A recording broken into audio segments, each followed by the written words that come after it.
Are you able to see me and hear me? I think you've muted me. Can you see me and hear me? Yeah, very much, ma'am. Go ahead. Oh, Time is yours. good, 7 minutes, ma'am. good afternoon. Yeah, I'll try to keep it brief. Broadly, I'll be speaking on three issues.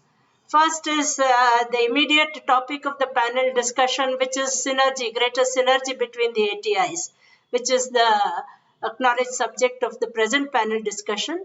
Then I will slightly expand the scope of my talk, and it is going to be a talk, not a PPT. I think you've gone through enough PPTs in the last 1.5 days.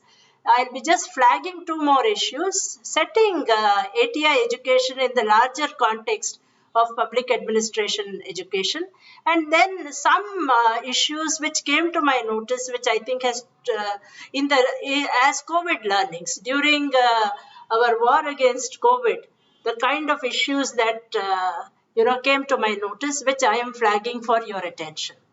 Now let us start from the beginning. Greater synergy among ATIs. Now, structurally, ATIs are today functioning as separate from each other and from Government of India. Loosely separate. I will not say they are completely divorced from each other, but broadly they are separate. The strongest link of each ATI is with its own state government, but even there they are very largely autonomous, because in several ATIs you will find that very senior officers are there, so they are equivalent to the rank of secretary to government, and therefore very largely they function autonomously. Now, if our purpose is to be greater synergy among ATIs, then I feel that ATIs should be organized as a loose association or a horizontal network. It cannot be hierarchical, but there should be a horizontal network. Now, what are the ways in which we can do it? I'm just going to place simple self-evident strategies, some of which the IIPA itself has tried, the ARPG has tried. So let me just place them all before you. One is the very simple strategy of forming a national pool of trainers. And this should be formed with domain experts, retired officers, and reputed NGO representatives who will move among the ATIs and create synergy between them. Now, I must say that today itself, my speaking here to you is a demonstration of that very thing which IIPA has done. Dr. S.N. Tripathi and myself belong to the same service, different batches, but we met each other not as members of the IAS, but as domain experts in the public administration field. So I, with my own interest in training and public policy, and he with his position as director of IIPA, we met online. I think it was through an entirely non-sarkari platform of LinkedIn where we first met. So there should be this kind of national pool of trainers where there's harmony between different sectors and who can then move around creating the synergy. Then, broad syllabi among ATI should be common, though the content may vary. For example, let us take land management or labor. Now, I head the labor department today in my state.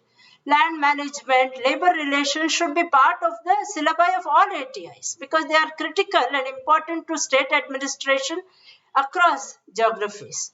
But the actual content of the revenue laws or the labor laws may vary. So, broad syllabi should be common, content may vary. Then, frequent interaction, and I feel this is lacking. I spent several years as DG ATI and then as Secretary AR, Administrative Reforms in my state, and I find that though there is some interaction, it is not frequent enough. So, inter-ATI meetings and meetings between LBS, NAA, IIPA and ATIs, and this should be done as peers, not in a subordinate superior institute relationship, but frequent interaction is a must. One more thing, I found that immersion experiences are always popular among trainees. Now, more than classroom teaching, they love to go and experience other states for themselves. So, organizing immersion experiences in other ATIs. Somebody from Karnataka, for example, would probably love to go and see life in Assam. So immersion and the same vice versa. So organizing immersion experiences is popular and will be a great hit. Experience sharing between peers which we do, but also between levels. And today it's very easy because we can do this over video conferencing. This will help to disseminate best practices, problem solving, put ourselves in different contexts and see how problems are solved there.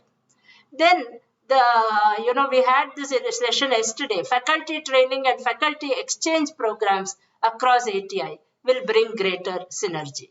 Now, these are all not new initiatives. They have been tried on and off by ATIs, but the key here is consistency and institutionalization. We should be able to do this continuously, structurally incorporate it into the operations of the different ATIs as well as LBS NAA and IIPA. Finally, LBS NAA and IIPA should play the role of facilitator and convener. Now, in the entire period when I was DG ATI, we had just one single meeting with LBS NAA, whereas the resources are so vast. We will benefit so much from them. And even in that one meeting, hardly any DG ATI attended. I was one of the very few. Usually someone else was deputed from down the line. So for synergy, we should have the use of the resources of LBS NAA and IIPA. Dr. Tripathi just mentioned their publications. I have also published their grade. Simple methods, a common WhatsApp group, video conferences makes connect easier. The approach should be contact, connect, and collaboration. I want to emphasize this because we frequently fall into this trap. It should not be uniformity or a one-size-fits-all approach. That is a trap we fall into in administration. Aim towards contact, connect, and collaboration. So these are some of the issues or methodologies I would like to flag for synergy. Now let me place ATI education or ATI training in the broader context of public administration education. Now we do have, a whole system of higher education in public administration. It broadly goes by the name of political science or public administration or public policy, public management. Today, many Indian institutes of management run public policy courses, so do law schools. Now, what is happening is that there is these former things, these public higher education, public policy or public administration courses, they have rigor.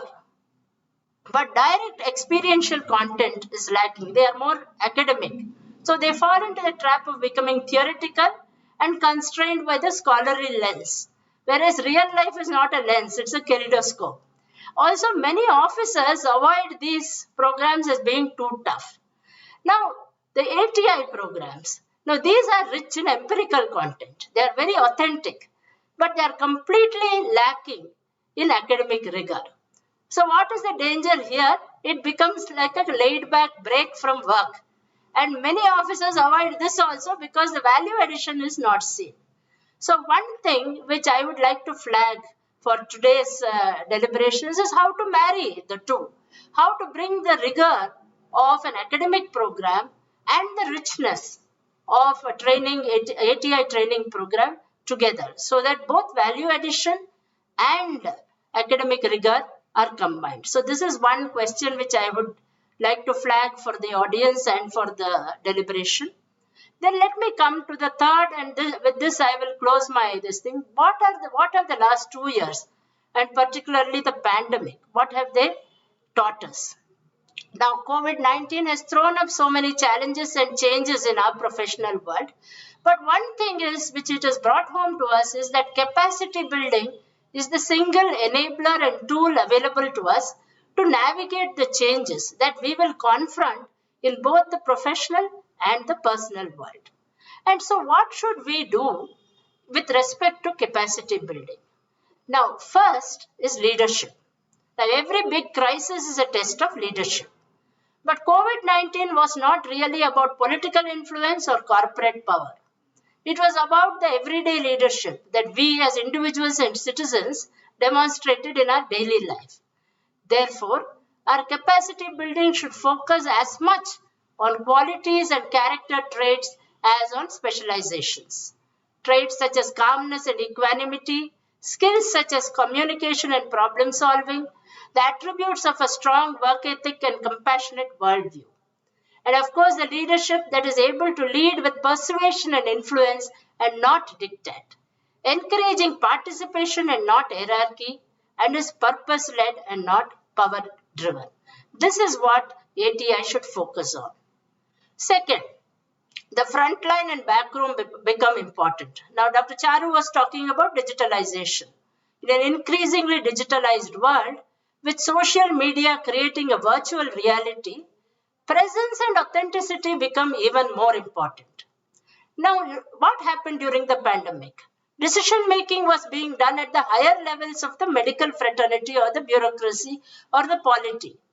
But these decisions were crucially dependent on the kind of inputs and information that flowed from the bottom, from the lab technician or the ASHA worker who was in the field. Similarly, the decisions taken at the apex level had to be properly disseminated to and understood by each person down the line, including the public. Without this, implementation suffers. So COVID-19 we saw was not merely a health crisis, but a logistical marathon. Vast quantities of data, medical and non-medical, were being collated, entered, sorted, cleaned and readied for decision makers by tribes of data entry operators and analysts. Now we can procure a bed, but to get a qualified nurse who understands infection control or a pulmonologist, that is not something which we can procure in a month. So these are long-term investments and highlight the importance of the frontline and backroom workers, and this is what ATIs should focus upon. Third, the focus should be on training teams and not individuals. We saw that the pandemic makes freelancing acceptable, as well as calling for greater collaboration across teams and organizations. Now, it is likely that in future we will have to function as teams to face such challenges even in the future. But our educational system, our conventional education system, does not prepare us for cross-sectoral coordination of equals. Engineers train with engineers, doctors with doctors, bureaucrats with bureaucrats. But within each fraternity, hierarchy is the fallback option to resolve differences of opinion. But what happens when a policeman has to implement, I am just finishing, when a policeman has to implement a medical decision made by a doctor on the data analytics produced by a computer scientist, we get lost in translation as they struggle with the different vocabularies and work processes. To avoid this and to face future crises better, we need to train teams and not individuals. Therefore, in conclusion, let me say, choices, not crises, determine our opportunities, and let us make the right choices in today's deliberations. Thank you very much. Thank you. So the whole battle is in life is about choice and voice. Voice is given by the government, but choice is taken by the bureaucrat themselves. Some landman problem and some deliver for the citizen. Thank you, ma'am. Thank you so much. Request Professor Bharat Bhusar to